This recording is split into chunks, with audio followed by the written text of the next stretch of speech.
स्वागत है आपके अपने YouTube चैनल दिव्य आर्ट पाठशाला में। तो आज हम बात करेंगे विसेंट वैन गॉग के बारे में, जो कि वेस्टर्न आर्टिस्ट हैं।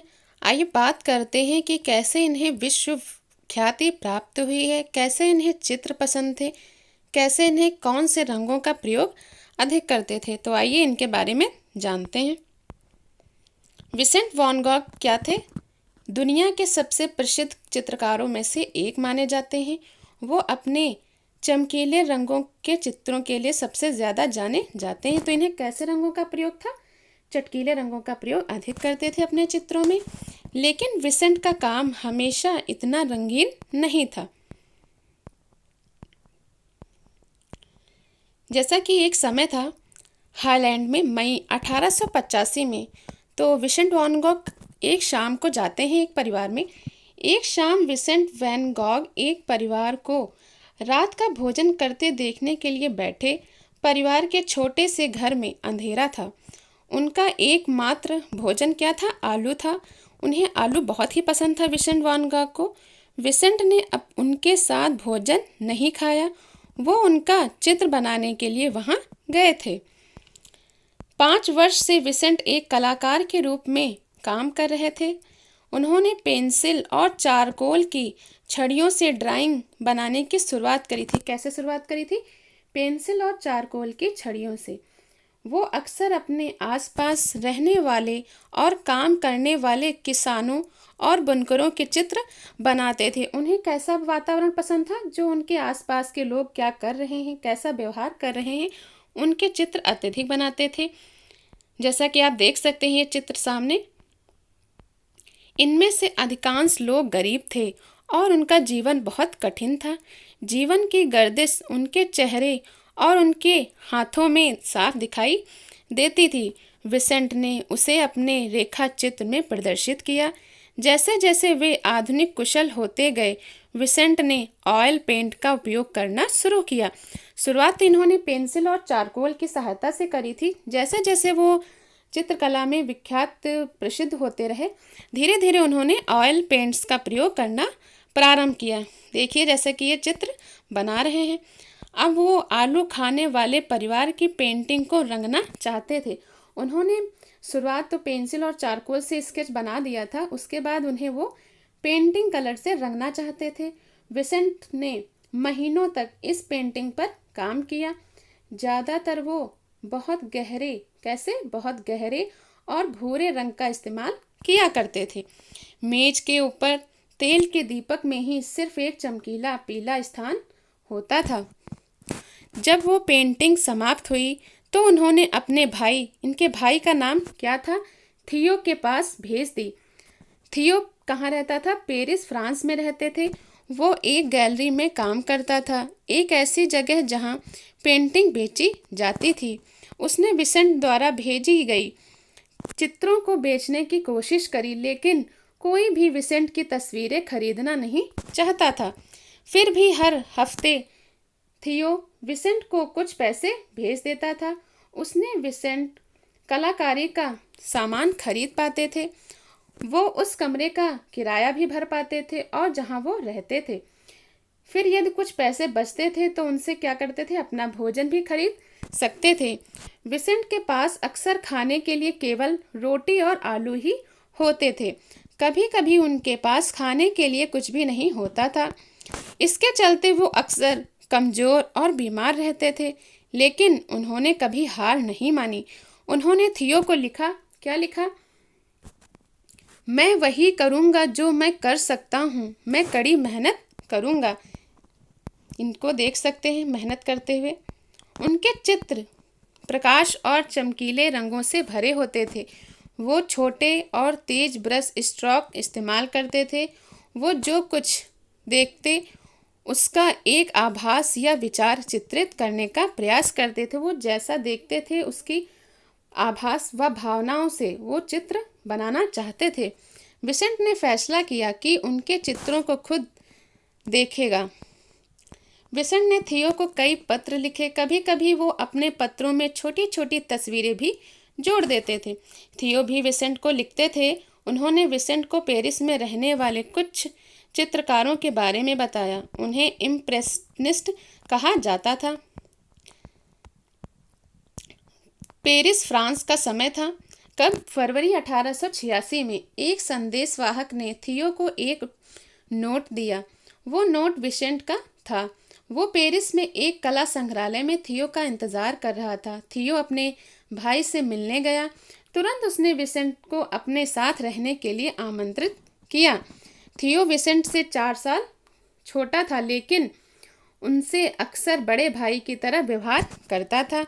उन्होंने जल्द ही विसेंट को एक दंत चिकित्सक और एक डॉक्टर के पास भेजा।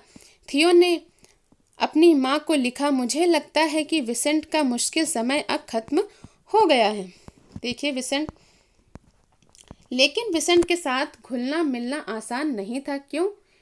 वो सबके साथ बहस करते थे, यहाँ तक कि उनका लोगों से भी, जिनकी वो सबसे अधिक परवाह करते थे, वो सबसे बहस करते थे, लेकिन जो उनकी परवाह करते थे उनसे भी बहस करते थे। गुस्सा आने पर वो जोर से चिल्लाते थे और उन्हें गुस्सा बहुत आता था। कभी कभी वो डच अंग्रेजी और फ्रेंच भाषा के मिश्रण में भी लोगों पर चिल्लाते थे। वो देर रात तक बाहर रहते थे। उन्होंने थियो के अपार्टमेंट को अपने कपड़ों और पेंट से गंदा कर दिया था। वो जीवन को कठिन बना देता है। थियो ने लिखा है, लेकिन थियो विसेंट से बहुत प्यार करता था और विसेंट भी उनसे प्यार करता था। ये देखिए कलर करते हुए दिखाया गया है। जब विसेंट पेरिस में था तब उनकी मुलाकात कई चित्रकारों से होती है। उन्होंने कैफे में उनके साथ खाया पिया और बातें की। उन्होंने पेरिस के नीले आसमान के नीचे उनके साथ बाहर पेंटिंग करी। उन्हें बाहर पेंटिंग करना बहुत पसंद था। प्रकृति के रंगों को धूप में जीवंत होते देखना उन्हें बहुत अच्छा लगता था। विसेंट वान गॉग को प्रकृति जो चित्रण था उन्हें बहुत ही पसंद था, जो वो देख सकते थे। फिर विसेंट ने अपने चित्रों में इन चमकीले रंगों का उपयोग करना शुरू किया। वो छोटे से ट्यूबों से पेंट दबाकर अपने प्लेट में डाल लेते थे। फूलों के लिए वो गुलाबी, लाल व बैंगनी रंगों को, आसमान के लिए नीले रंग के कई शेड्स और सूर्य के लिए पीला रंग, सूर्य के लिए कैसा? पीला रंग का यूज़ करते थे। इनका सबसे प्रसिद्ध चित्र कौन सा? सूरजमुखी का ही रहा है। विसेंट 2 साल तक कहाँ रहे? पेरिस में रहे। वहाँ अन्य चित्रकारों से उन्होंने बहुत कुछ सीखा, लेकिन वो पेंट करने के अपने एक विशेष तरीके पर काम करना चाहते थे। फिर उन्होंने दक्षिण जाने का फैसला किया, जहाँ अधिक तेज धूप और गर्मी थी। उन्होंने अपने कमरे में चित्र फलक पर एक पेंटिंग छोड़ दी, इस उम्मीद में कि थियो अकेला नहीं महसूस करेगा। उन्होंने अपने कई अन्य चित्रों को भी दीवारों पर लटकाकर छोड़ दिया। फिर उन्होंने फ्रांस के दक्षिण जाने वाले एक ट्रेन ले ली। देखिए जैसा इसमें चित्र में दिखा रहे हैं कि विसेंट ने दीवार पे कुछ चित्र छोड़ दिए हैं जाने से पहले। कहाँ फिर जब वो पहुँचते हैं? Aries, France. फरवरी का समय था 1888। एरीज में ठंड थी और वहाँ जमीन पर बर्फ थी, लेकिन विसेंट इस स्थान पर आकर प्रसन्न थे।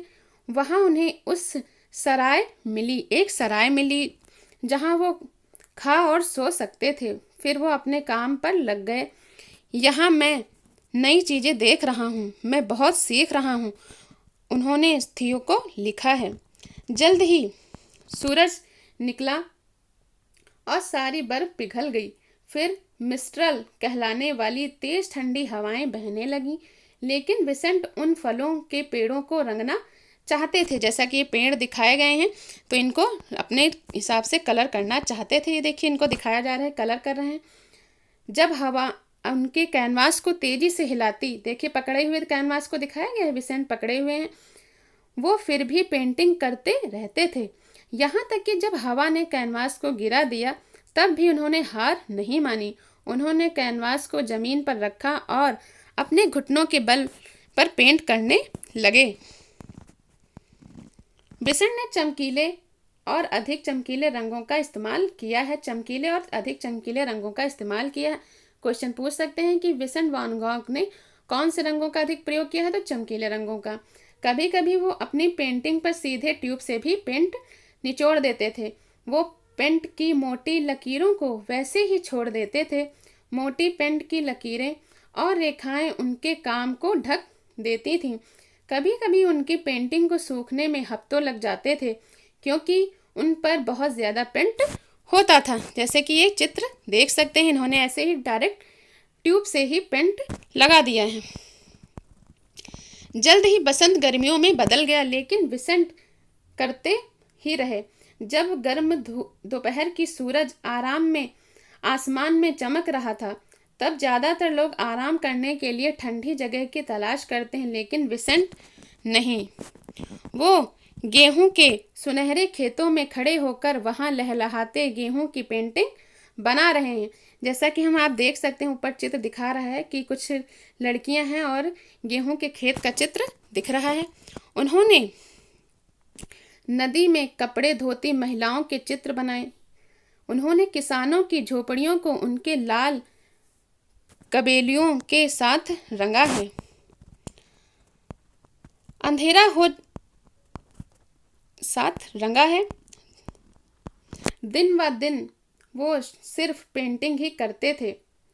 जब सूरज की तपिश ने उनके लाल सिर को जला दिया, तो उन्होंने पुआल की टोपी, कैसी पुआल की टोपी होती थी, उसको पहन ली। फिर पेंटिंग करने लगे। उन्हें इस बात की कोई परवाह नहीं थी कि चिलचिलाती धूप उन्हें बीमार कर सकती है। सूरज की हर चीज को उज्जवल बनाता है था, और विसेंट को वो बहुत पसंद था। जैसा कि ये देखिए, सूरज की धूप में ये काम कर रहे हैं और टोपी लगा रखी है। अंधेरा हो जाने पर भी विसेंट नहीं रुकते हैं। वो अपने टोपी के ऊपर मोमबत्तियां चिपकाते हैं और फिर से पेंटिंग करने लगते हैं। उन्होंने रात के रंग दिखाने के लिए कौन से रंगों का प्रयोग किया है? बैंगनी, नीले और हरे रंगों का चुनाव किया था। उन्होंने सूर्य का स्थान लेने वाले तारों और लालटेन के लिए पीले रंगों का प्रयोग किया है। जैसा कि ये चित्र देख सकते हैं, इन्होंने टोपी के ऊपर अपने मोमबत्तियों को लगा के रखा है और कार्य कर रहे हैं। एरीज के लोगों को विसेंट जरूर बहुत अजीब लगे होंगे। वो अपनी पेंटिंग की चीज़ों को अपनी पीठ पर लादे थे। उनके कपड़े भी कैसे थे? झुर्रीदार होते थे और पेंट से ढके होते थे। उनके लाल बाल सभी दिशाओं में बह रहे होते थे। उत्तेजित होने पर उनके बालों में उंगलियां फेर लेते थे। वहां विसेंट को पेंट करने के लिए बहुत कुछ मिला और उन्हें भाता तो वो उससे तुरंत पेंट कर लेते। जो भी उन्हें देखने में अच्छा लगता है या जो उन्हें मन को प्रभावित करता, उसे तुरंत वो चित्र बनाने लगते थे। उनके महान कार्यों में से एक कौन सा था? The harvest. वो उन्होंने एक दिन में पेंट कर डाला था। उन्हें डर था कि लोग सोचेंगे कि उन्होंने बहुत तेजी से काम किया होगा, लेकिन उन्होंने कहा कि उन्हें जल्दी से काम करना था, बिल्कुल कटाई करने वाले की तरह। विसेंट जल्द ही सराय में रहते रहते थक गए।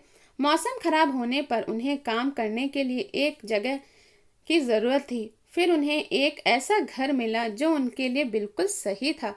वो एक पीला घर था, सूरज के रंग का, तारों और लालटेन के रंग का।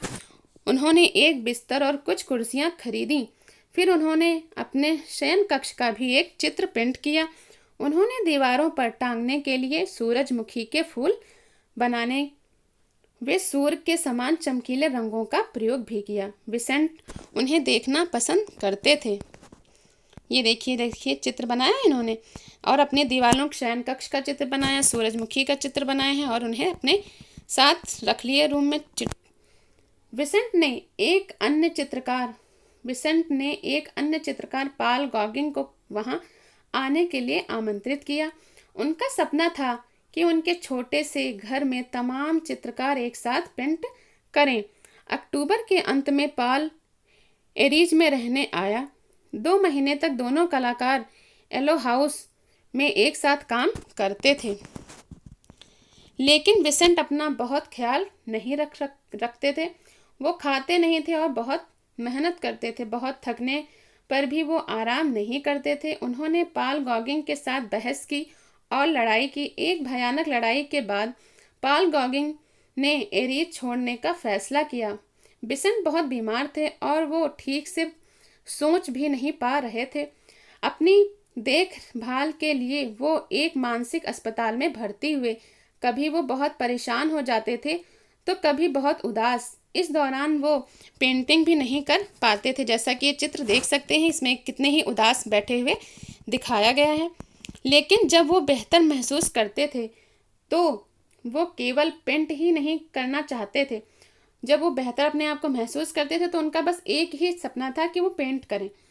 और तब बहुत वो कुछ बहुत ही सुंदर चित्र उकेरते थे। इनमें से एक देखिए चित्र कौन सा है। इनमें से एक द स्टोरी नाइट है। उसमें रात के समय का आकाश दिखाया गया जो भंवरों की रोशनी के साथ चमक रहा है। एक बार विसेंट ने कहा था, सितारों को देखकर मुझे हमेशा सपने आते हैं। जैसा ये ऊपर चित्र देख सकते हैं, आकाश को इन्होंने ऐसे बनाया जैसे लग रहा है भंवर। विसेंट ने अपनी खुद की एक शैली खोज ली थी। उन्होंने अपने चित्रों में अपनी भावनाओं को दिखाया है। उन्होंने रंगों और पेंट्स के उपयोग के नए तरीके खोजे थे, लेकिन उनकी तबीयत बेहतर होने का कोई रास्ता नहीं मिला। वो बहुत बीमार और थक गए थे। ऐसा लगता था कि कुछ भी उन्हें ठीक नहीं कर सकता। ये देखिए सूरजमुखी का चित्र। विसेंट केवल 37 वर्ष के ही थे जब उनकी मृत्यु हो जाती है। उनके भाई और उनके दोस्तों ने उनके ताबूत पर पीले फूल चढ़ाए, क्योंकि उन्हें पीले रंग के फूल अत्यधिक पसंद थे। तभी वो सूरजमुखी के भी अत्यधिक फूल बनाते थे अपनी पेंटिंग में। उन्होंने विसेंट द्वारा बनाई गई कई पेंटिंग को देखा। अपने चित्रों में बनाए सूरज और सितारों में विसेंट वैन गॉग हमेशा जीवित रहे। इन्होंने देखिए अपना सेल्फ पोर्ट्रेट भी बनाया है विसेंट वैन गॉग ने। विसेंट वैन गॉग द्वारा बनाया गया, कब बनाया गया? 1889 में। अंत में उनके शब्द क्या थे, आइए देखते हैं विसेंट वैन गॉग के। जब विसेंट की मृत्यु हुई तो थियो बहुत दुखी था। वो बहुत बीमार हो गया और 6 महीने के बाद उसकी भी मृत्यु हो गई। थियो की पत्नी जोहाना, कौन थी जोहाना? दोनों भाई एक दूसरे की कितनी परवाह करते थे। उनसे यह सुनिश्चित किया कि एक दूसरे के बगल में ही दफनाए जाएंगे। उसने उन सभी पत्रों को भी सहेज कर रखा जो उन्होंने एक दूसरे के लिए लिखे थे, और उन सभी पेंटिंग और रेखा चित्रों को भी जो विसेंट ने थियो को दिए थे। 10 छोटे वर्षों में विसेंट ने सैकड़ों चित्र पेंट कर दिए थे। 200 से अधिक जब वो पेरिस में रहते थे।